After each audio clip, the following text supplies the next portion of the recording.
आज हम बात करेंगे शाश्वतता के विरुद्ध नियम के बारे में और रूल अगेंस्ट परपेचुइटी से related legal provision TP act की किस धारा में दी गई है और शाश्वतता के विरुद्ध नियम क्या है। शाश्वतता के विरुद्ध नियम बताने से पहले हम समझेंगे कि शाश्वतता का नियम क्या है और उसके बाद हम बात करेंगे शाश्वतता के नियम का विधिक औचित्य क्या है, फिर शाश्वतता के विरुद्ध नियम पर हम लोग डिस्कस करेंगे। सबसे पहले अगर आप देखें टीपी एक्ट में तो शाश्वतता के विरुद्ध नियम से रिलेटेड प्रोविज़न धारा 14 में दी गई है, लेकिन सेक्शन 14 स्टार्ट करने से पहले हम ये समझते हैं कि शाश्वतता का नियम क्या है, राइट। उसके बाद हम बात करेंगे शाश्वतता के विरुद्ध नियम का। अगर आप जर्मन लेवाइस का आप जुरिस्टों का देखोगे स्टेटमेंट, तो जर्मन ने कहा कि एक्चुअल में जो शाश्वतता का मतलब होता है वह होता है कि जब किसी संपत्ति को अनिश्चित काल के लिए बांध दिया जाए, अनिश्चित काल के लिए बांध दिया जाए। इससे क्या होगा कि अगर अनसर्टेन पीरियड के लिए या फिर एक लंबे दीर्घकाल अवधि के लिए अगर किसी संपत्ति को बांध दी जाती है तो उसके लिए यूज किया जाता है शाश्वतता, परपेचुइटी। तो जब किसी संपत्ति को बांध दिया जाता है लंबे समय के लिए, अनिश्चित काल के लिए, तो यहाँ पर आप यूज करते हो परपेचुइटी को। अब सवाल ये उठता है कि पहले आखिर ऐसा क्या होता था जिसकी वजह से लोग अपनी संपत्ति को बांध कर रखते थे। इसके पीछे के अगर आप लीगल जस्टिफिकेशन को देखोगे, विधिक औचित्य को देखोगे, तो इस संदर्भ में आईसी सक्सेना का कहना था कि लोगों के अंदर एक इच्छा होती है कि वह मरने के बाद भी अपनी संपत्ति पर शासन करे। कई बार क्या होता है कि परिवार के नाम का ऊंचा बढ़ाना या परिवार का नाम होना, तो कहीं ना कहीं आप देखोगे इस वजह से भी लोग संपत्ति को पहले बांध देते थे या बांध के रखते थे। दूसरी चीज अगर देखा जाए तो संपत्ति में परिवार का नाम होना, और दूसरी बात कि संपत्ति को बांधने का एक और कारण यह था कि संपत्ति को बर्बाद होने से बचाना, संपत्ति को बर्बाद होने से बचाना, संपत्ति को बर्बाद होने से बचाना। तो यहां पर आप क्या देखते हैं कि ऐसे सिचुएशन में आप क्या देखते हैं कि शाश्वतता का नियम कहता है कि कहीं ना कहीं पहले जब संपत्ति को बांध कर लोग रखते थे तो एकमात्र कारण था कि इससे परिवार का नाम बढ़ेगा, और दूसरी तरफ संपत्ति को बर्बाद होने से बचाया जा सकता है, क्योंकि कल होकर के उस व्यक्ति के संपत्ति के स्वामी की मृत्यु होने के बाद जो उसके विधिक उत्तराधिकारी हैं, हो सकता है कि वह उस संपत्ति को बेच दें। तो इस वजह से पहले लोग क्या करते थे कि अपनी संपत्ति को बांध के रखते थे जिससे कि उस संपत्ति का अंतरण न हो सके। लेकिन इसके विरुद्ध नियम धारा 14 में लाया गया, शाश्वतता के विरुद्ध नियम लाया गया, क्योंकि जब आप सेक्शन 14 को देखोगे कि जब नियम पहले 1882 में टीपी एक्ट बना, उससे पहले शाश्वतता का नियम था, तो आखिर धारा 14 में उसके विरुद्ध नियम को इंट्रोड्यूस क्यों किया गया। तो इस संदर्भ में अगर आप देखें कि उसके विरुद्ध नियम को इंट्रोड्यूस किए जाने का, तो आप देखेंगे कि रूल अगेंस्ट परपेचुइटी जो लाया गया, क्योंकि अगर आप किसी भी संपत्ति को बांध के रखोगे, प्रॉपर्टी को बांध के अगर रखा जाए, तो उस स्थिति में उस संपत्ति का विकास रुक जाएगा, राइट।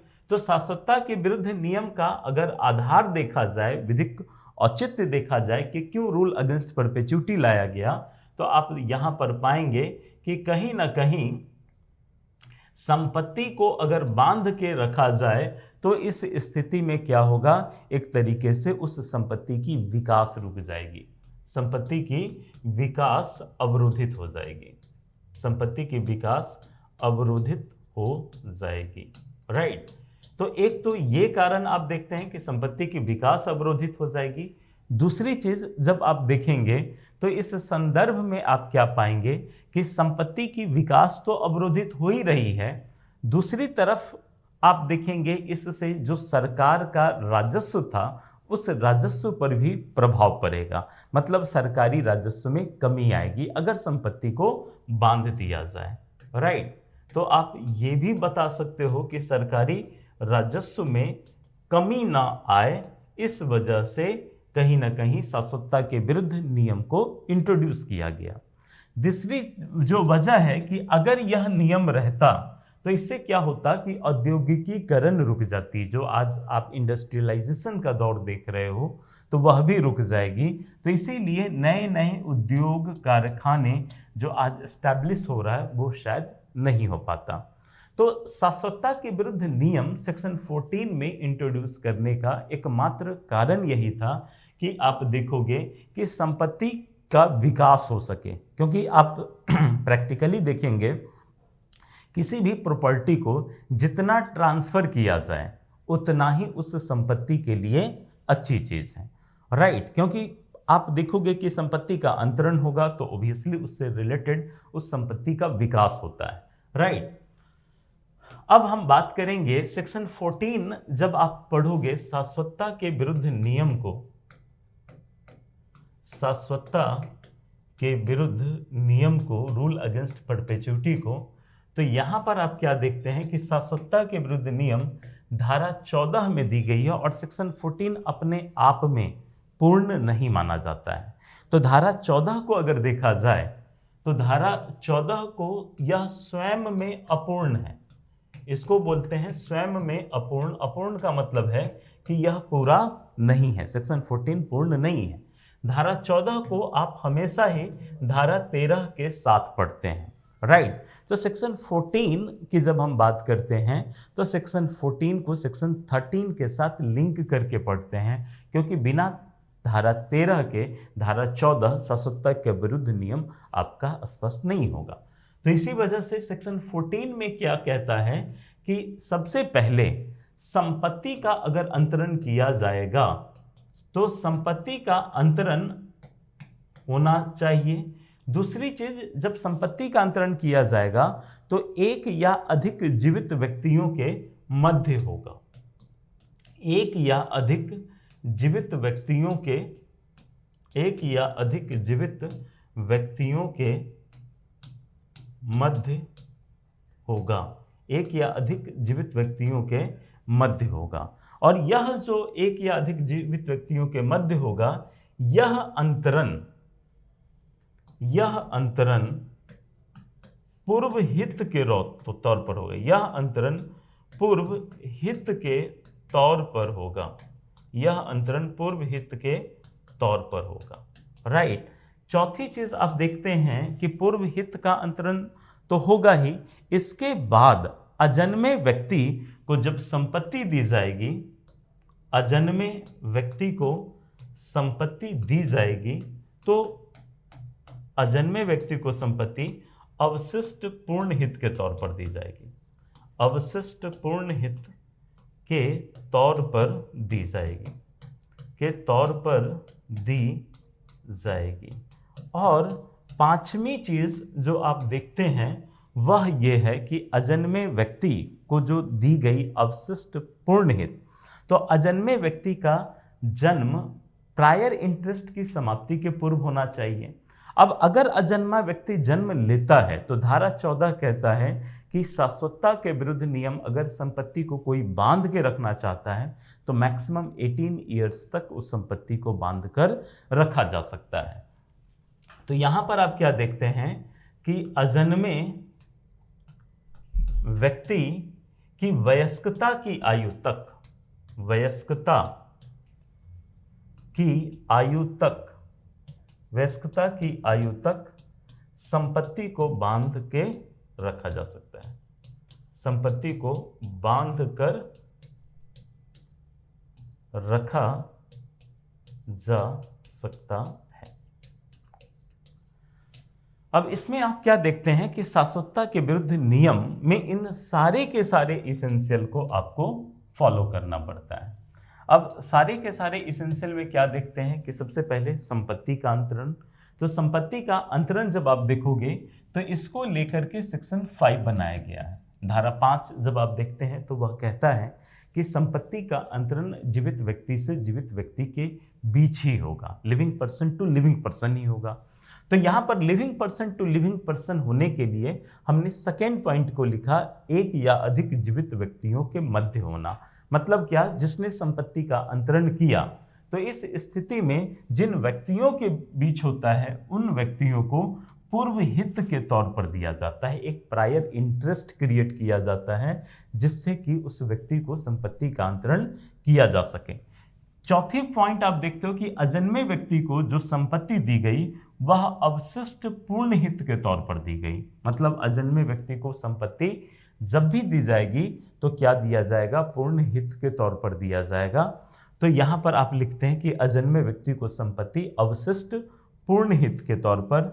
और पांचवें पॉइंट में आप देखते हैं कि अजन्मे व्यक्ति की वयस्कता की आयु। वयस्कता की आयु मतलब क्या, अगर अंतरक प्रॉपर्टी को बांध के रखना चाहता है तो मैक्सिमम पीरियड 18 ईयर्स है, राइट। तो आप देखोगे क्या कि शाश्वतता के विरुद्ध नियम में अगर अंतरक संपत्ति का अंतरण करता है और वह अगर संपत्ति को बांध कर भी रखना चाहता है कि उस पीरियड में संपत्ति का अंतरण कोई अन्य व्यक्ति न कर सके, तो वह मैक्सिमम उस बच्चे के जन्म लेने से 18 ईयर्स तक का हो सकता है, उससे अधिक की अवधि के लिए नहीं होगा।